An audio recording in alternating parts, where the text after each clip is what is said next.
guys, welcome back. My name is Caitlin, and for today's video we are going to be doing my March reading wrap-up. I read a total of 4 books this month, and 3 out of 4 of them were on my Kindle using Kindle Unlimited, and then one of them is a physical copy. The first book I read this month should be no surprise, and this book honestly kind of put me in a little bit of a reading slump, but it was Kill Switch by Penelope Douglas.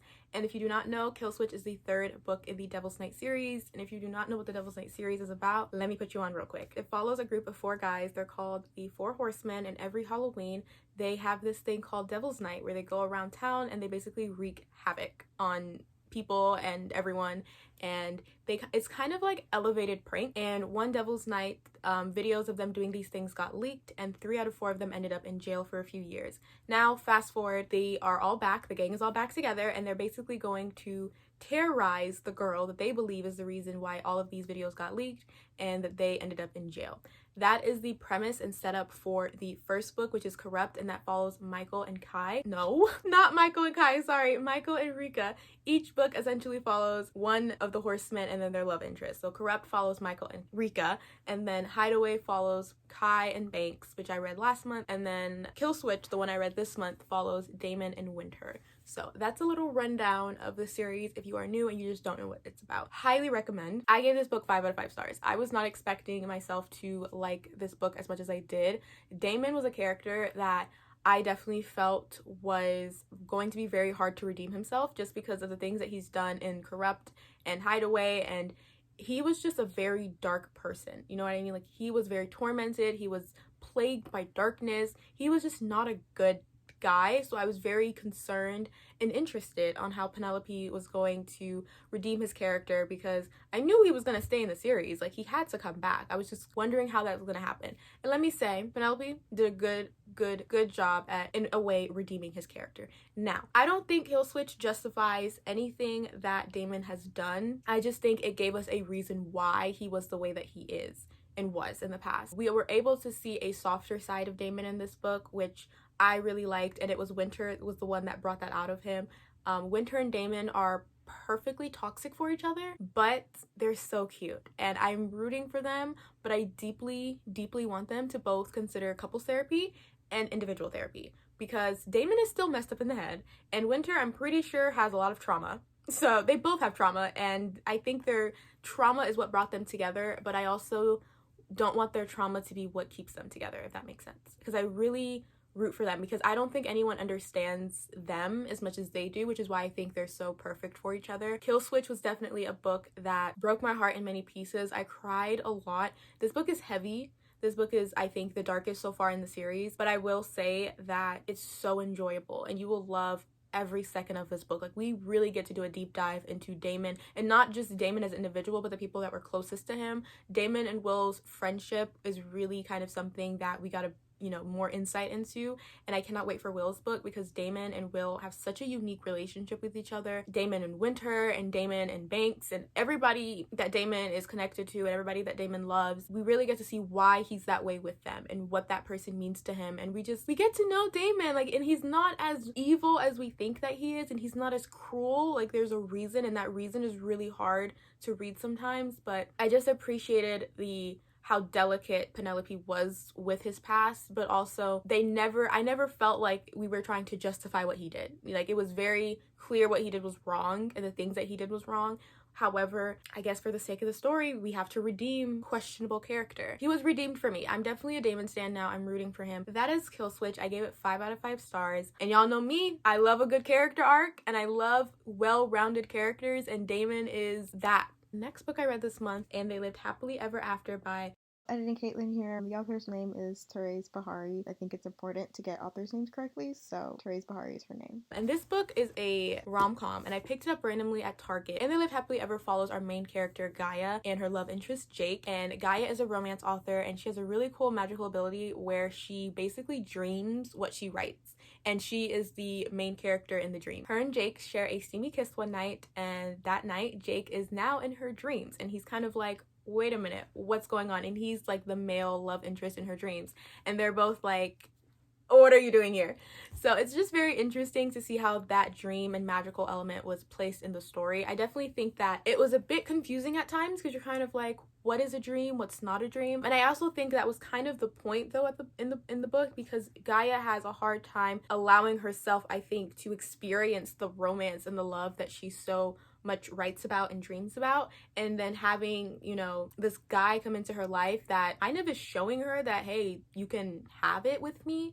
She's kind of like, I don't know. So like what's real and what's, you know, her dreams start to kind of get confusing for her. And I guess in a way it gets confusing for us. So maybe that was intentional. But I absolutely adored this story. I gave it 4 out of 5 stars. I felt like Gaia, again, like there was so much to relate to her with. Loneliness, abandonment. So many of those themes were explored in this story. And then here comes Jake, just this really good guy who has his own issues with his family and feeling like he has to be the glue that holds everything together in his family after, you know, their mother unfortunately passed away. So it was just a lot of those themes being explored and us spending time with the characters individually, but also the times that they spent together, the banter of them, the way they just connect when they're together. They're so funny. Gaia is literally the funniest person I've ever met. I want to be her friend. She is hilarious. She's so like direct and blunt and like sarcastic, and Jake just like feeds off of that and gives it right back to her, and I'm just like, this dynamic, give me more of it, okay? There is no steamy scenes. Like, it's definitely a lot of fade to black. However, that's okay because I loved them talking together. I love every single second of them together. I just really love Jake as a character too. He reminds me a lot of Jake from How to Fail at Flirting by Denise Williams, just in the sense that they are both very, you need to choose me as much as I want to choose you. Because the both of those women, the stories, they're both kind of like, I don't know, they're not really sure. And the guy is always, you know, for sure that like, I want you to be with you, like I choose you, but I need you to choose me too. They both allowed the women to have their space and their time for them to choose them, and they don't push her. They're always there in the back, still supporting her, like reminding her that like, I still care about you, but I also care about myself enough to also want to be chosen by you. And I love that. I love that in romance because it's so refreshing. You know what I mean? So I love this book. I gave it 4 out of 5 stars. And another thing to add, there is a character in this book that kind of leads us to a really cool plot twist. It sets up the book, the follow-up book for this, and it's really good. The book ends up on a cliffhanger, and I was like, okay. I highly enjoyed this one, and this author is definitely on my watch list. The next book I have is Conclave, or the next book I read, excuse me, is Conclave by Penelope Douglas. This is the novella that happens between Killswitch and Fire Night, the 4th book in the series. So it's kind of like that middleman novella before Will's book and right after Damon's book. And this book is told in 2 people's point of view. It's told in Damon's point of view and Rika's point of view, which I thought to be a very interesting choice. And essentially the premise of this novella is Will has gone missing, and the gang is trying to get together to kind of figure out where he is and find him. But before they can do that, everything is just in chaos. Like, everybody's emotions all over the place. It's very tense in the group. There's a lot of like tension in the group, and we're just not on the same page. So they host this conclave where it's basically like an emergency meeting where they all go on this boat together, and they're basically like, we are going to settle our shit and have our ducks in a row so that when we go and, you know, try to find Will, we are not being clouded by any other thing going on, which I thought was going to be so good, and we were all going to get so much tea, and it was just going to be dramatic. And unfortunately, that was not the case. I felt like this conclave, they handled like one issue, and then everybody kind of just went on to have sex. Like, I'm going to be honest with you, I felt like this was just a big sex party. That's what it was giving. It wasn't giving, we're going to settle our issues. It was giving, you're going to bang, you're going to bang, you're going to bang, and we're all just going to bang on this boat.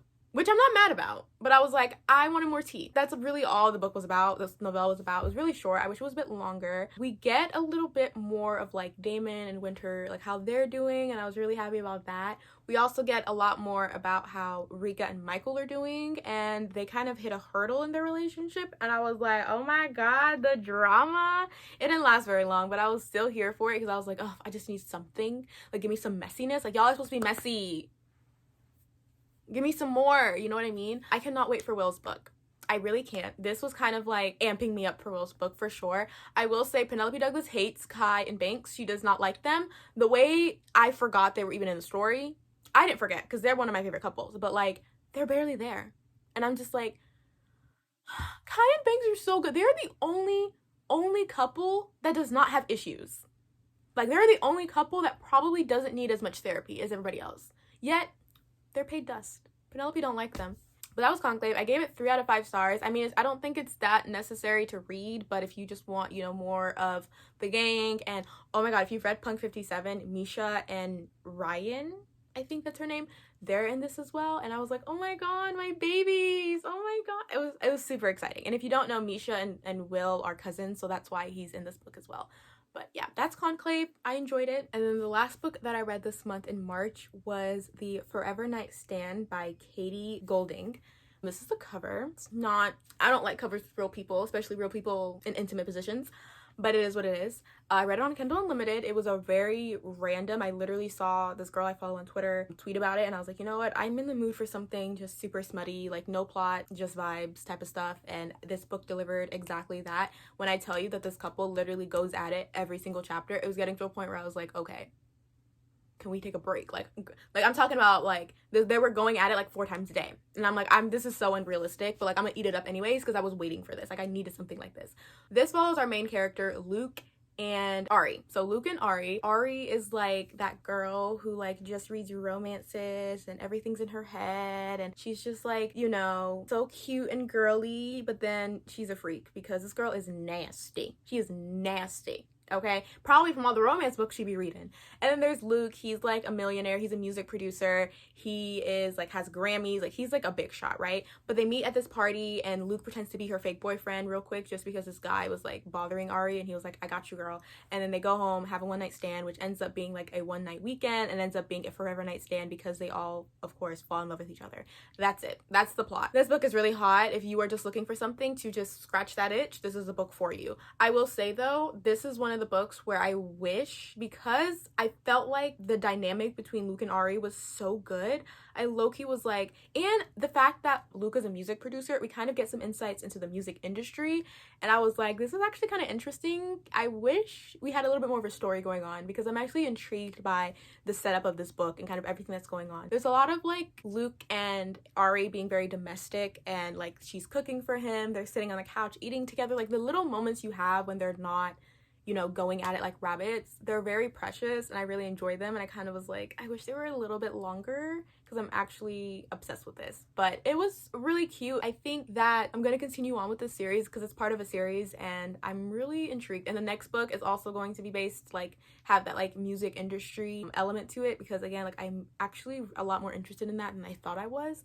But yeah, it was cute, it was hot, it gave me what I needed. So that is it for the month of March. Those are all the books that I read, 4 books in total. I'm going to be doing an April TBR because again, I just have a lot of hope for the month of April. It's my birthday month, so best believe I'm going to be soaking up all the time to myself to just do the thing that I love the most, which is read.